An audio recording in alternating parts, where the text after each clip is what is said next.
Hey, welcome back to If You Only Knew, your backstage pass to the vibrant world of the indie arts community. It's been a while. I've missed you. I've missed doing this. And just in case you forgot, my name is Trent. I'm your host. I'm a friend of the If Theater. And before we start today, I just wanted to inform you of some changes with the programming going forward.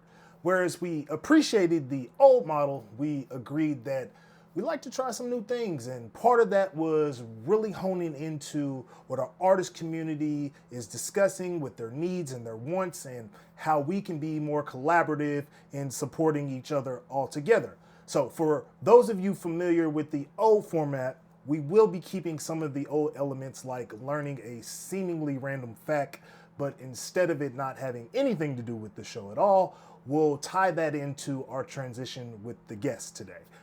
You'll see what I mean in a moment. More importantly, we want to provide a platform for artists who have a problem and see if we can help them solve it, or if they've already solved their problem, then we'd love to talk to them about their process of how they figured it out. Cool? Now, I don't want to drown you in information, so let's swim right along. After all, they say it's a fact that swimming can reduce stress.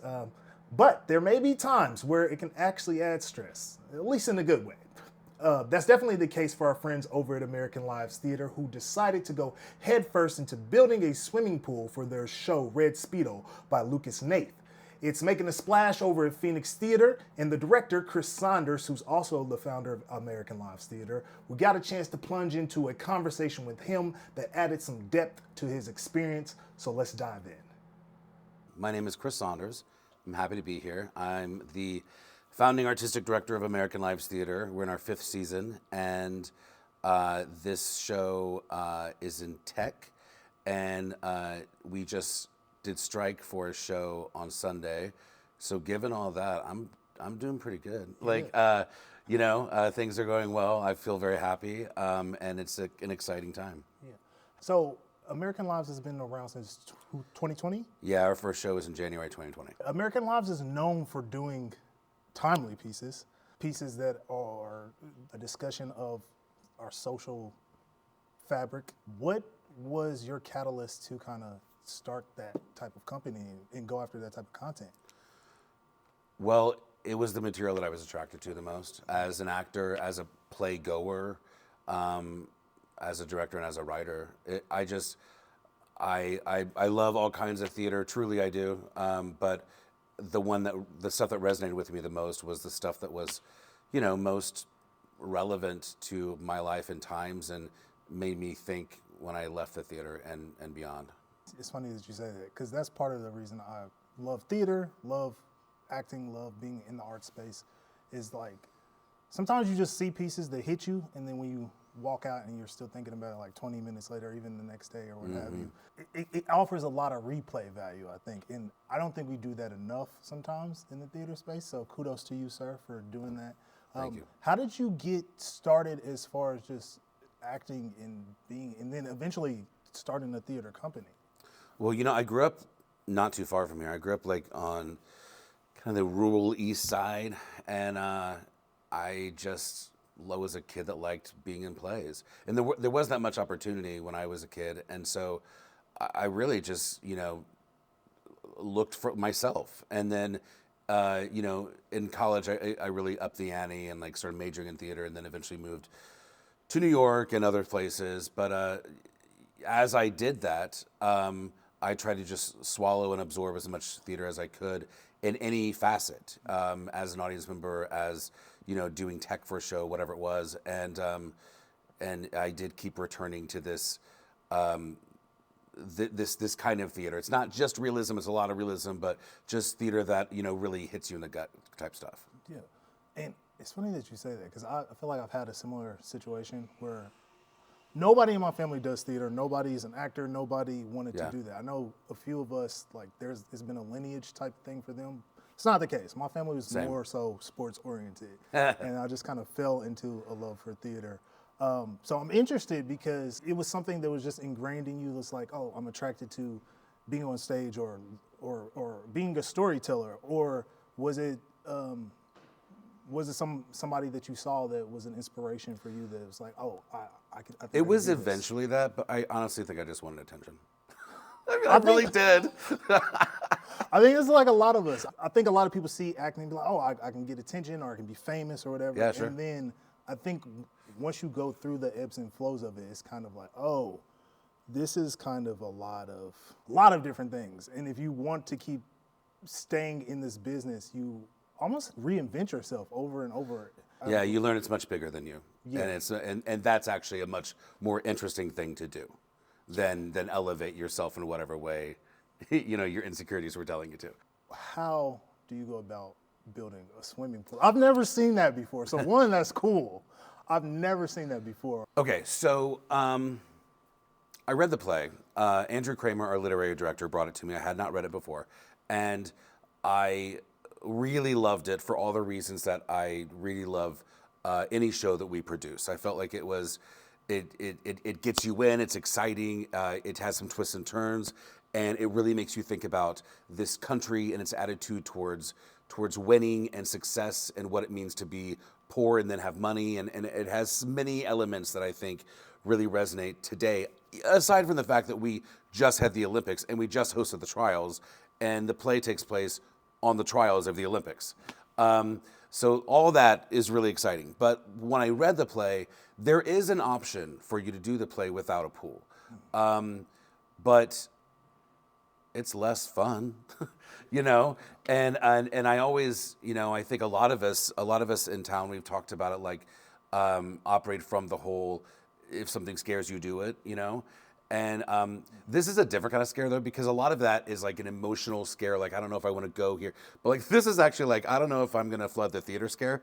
And I still actually have it every day. Every day I come in here, I expect it to be flat.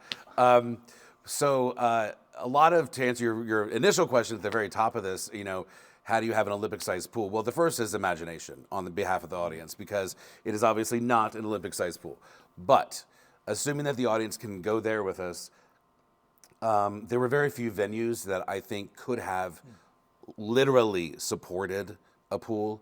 And so, and then of course you have to get permission to do it. And in this case, it is much better being on the ground as it is, as opposed to on the stage. The audience wouldn't be able to see it if it was on the stage, or some of the audience anyway. But it was a moot point anyway, because the stage could not have supported thousands of gallons, which is, it's thousands of pounds. I mean, it's crazy if you just think about how heavy 1 gallon is. This is like 1,200 gallons. And so it's 16 foot by 4 feet, and then it's 4 feet deep. And so we're gonna have to have the audience come in 2 different entrances because we're right up here to the seats. And of course, we still maintained having room for wheelchairs and such. But yeah, I can't take much credit for it. I mean, our designer was Matt Mott, and our 2 great builders, Josh and Tony, really worked on it and made it doubly, triply secure between latching wood and liners. But I'm still scared. I am every day.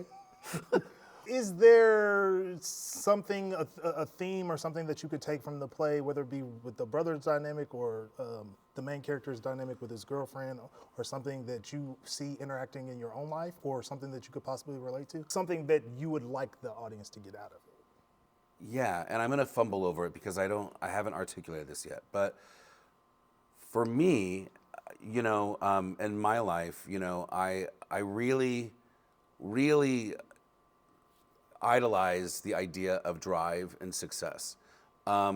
Whatever disappointments or shortcomings I felt that I personally had, success seemed something pure that I would work hard and I would earn it, and that is what you focus on when all else is failing.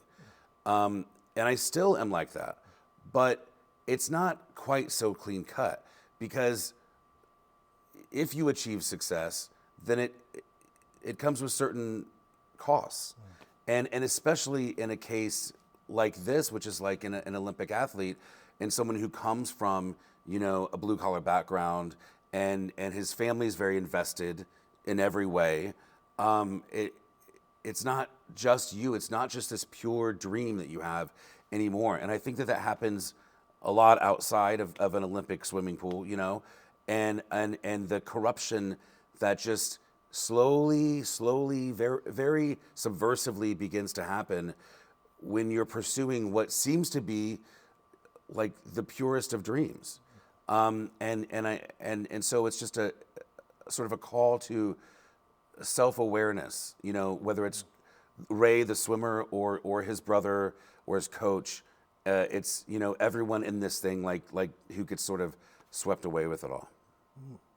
Well, one, just to touch on the like the drive element, because even as an artist and being in this business, I think you have to have that. This business is a business of rejections. Yeah. Which is crazy because I think that has helped me in other aspects of my life.